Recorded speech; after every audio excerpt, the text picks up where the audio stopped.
अब भने बर्खा लाग्न सुरु भइसक्यो किनभने हामीले त यता धानको बिउ राख्न सुरु गरिसक्यौँ। नमस्कार सबैजनालाई र फेरि पनि अर्को भिडियोमा धेरै स्वागत छ। भिडियो अन्तिमसम्म हेरेर साथ दिनु होला है। यो हाम्रो खेत हो, यही हामी बिउ बेड तयार गर्दैछौँ। आज म तपाईहरुलाई तराईतिर धानको बिउ कसरी तयार गरिन्छ त्यो देखाउन गइरहेकी छु। आजको भिडियोमा बिउ पानीमा भिजाउने, बिउ अंकुराउने र बिउ बेड कसरी छर्ने भन्ने सबै कुरा देखाउँदैछु। अब भने सुरु गरौँ। सबैभन्दा पहिला त राम्रो जातको आफ्नो खेतको ठाउँ अनुसार बिउ छान्ने। मैले अहिले 15 कट्ठाको लागि 15 केजी बिउ पानीमा भिजाउँदैछु।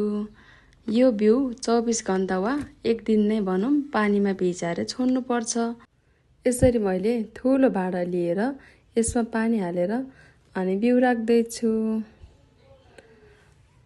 अनि हामीले यसमा बिउ एक दिन भिजाउनु पर्छ। यो त्यसको भोलिपल्ट हो। यसमा हामीले बिउलाई पानी तैराएर राखिसकेका छौँ र बिउ 1.5 इन्ची वा 2 इन्चीसम्म बाक्लो बनाएर फिजाइदिँदैछौँ। हेर्नुहोस् त बिउ भिजेर बिउको दाना यस्तो भएको छ। अब यसलाई पानीमा भिजाएर राखेको जुटको बोराले छोप्नुपर्छ। यो पुरै नछोपिएको कारणले फेरि अर्को बाक्लो कपडाले यसलाई छोप्दैछु। यो चाहिँ पुरानो बेडको कपडा हो, अन्यथा नलिनु होला। यसलाई चाहिँ माथिबाट पानीले छम्केर छोड्नुपर्छ।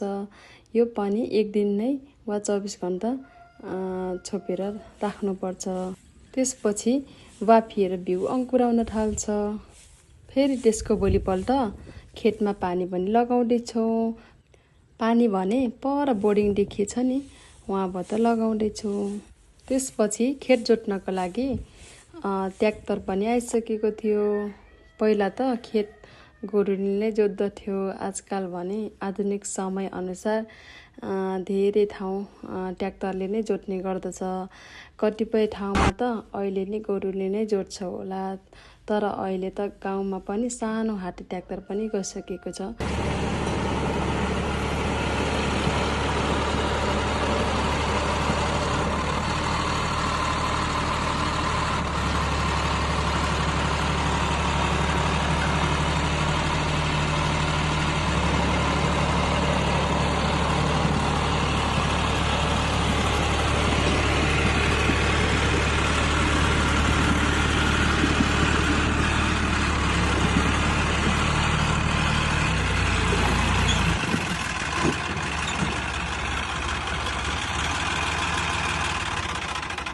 अब चाहिँ हाम्रो बिउ टुसाएर यस्तो भएको थियो।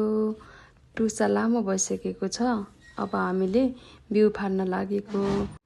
तराईमा चाहिँ यो बिउ फाल्दाखेरि एकदमै मेहनतै गर्नुपर्छ।